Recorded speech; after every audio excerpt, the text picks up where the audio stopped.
qu'il appellera effrontément dialectique. Car qu'est-ce qu'il nous dit? Pour montrer que les choses sont prises dans un mouvement ininterrompu qui est le propre de la dialectique, pour montrer que les choses sont soumises à une espèce de mouvement de l'autodépassement, qu'est-ce qu'il va faire? A-t-on jamais été plus sournois? Il nous dit ceci.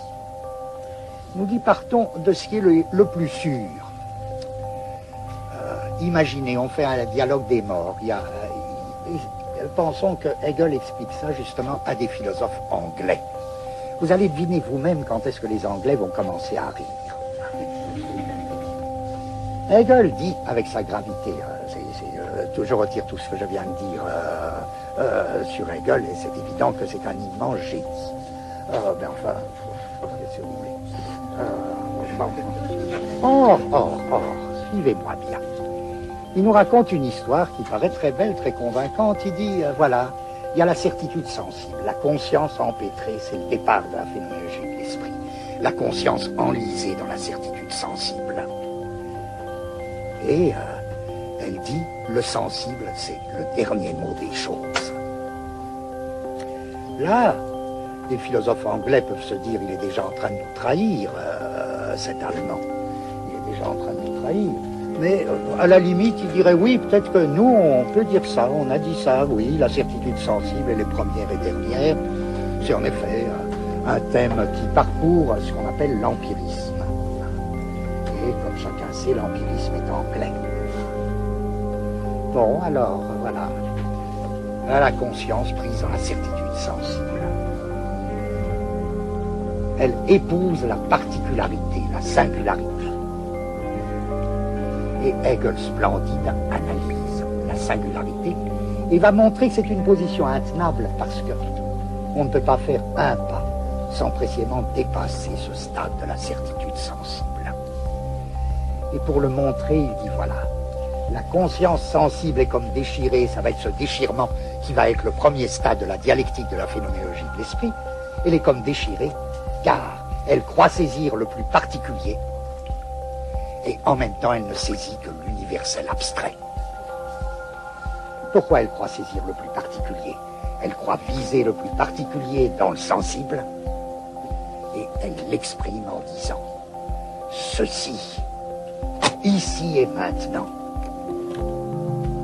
Mais comme dit Hegel, qui à ce moment-là devient presque rieur, alors qu'il n'en a pas l'habitude, ici et maintenant, c'est l'universel vide, puisque c'est de tout moment de l'espace, de tout lieu de l'espace que je dis ici, et c'est de tout moment du temps que je peux dire maintenant. Au moment même où je crois saisir le plus singulier, je ne saisis que la généralité vide et abstraite. Si bien que, vous voyez, la conscience sensible prise dans cette contradiction est expulsée du sensible et doit passer à un stade de la dialectique. Mais avant qu'elle soit passée à cet autre stade de la dialectique, justement, les Anglais se marrent. Pourquoi ils se marrent? Parce que Hegel, enfin, semble avoir perdu la tête, il faut bien que la dialectique marche. Il flanque un coup de pouce formidable, puisqu'il fait comme si les concepts de ceci, cela, ici, maintenant, étaient des concepts communs. C'est-à-dire des concepts communs renvoyant à des états de choses et ayant une signification explicite. Il traite le concept d'ici maintenant exactement comme le concept de chien. Si bien qu'un défenseur de la certitude sensible n'aurait pas de peine à dire, si on n'avait pas d'autre raison de lire la phénoménologie, de dire, je peux faire un livre, on s'arrête là, puisque il n'y a aucune raison d'aller plus loin, comme dit Hegel.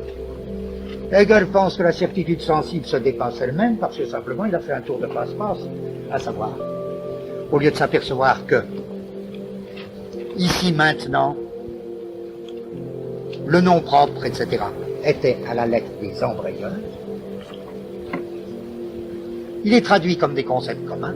À ce moment-là, en effet, il y a contradiction. Il y a contradiction entre la visée de ici et maintenant, qui prétend au plus singulier, et la forme de ici maintenant traduite dans le plus pur universel. Vous voyez que c'est pas ça, en fait. Si l'on fait une catégorie spéciale de concepts distributifs, en disant c'est pas du tout que ici maintenant, ou que les noms propres, ou que je ne soient pas des concepts, c'est des concepts très spéciaux. C'est des concepts distributifs.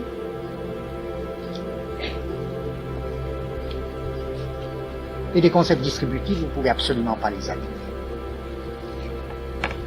sur les concepts communs. C'est des concepts d'un type particulier.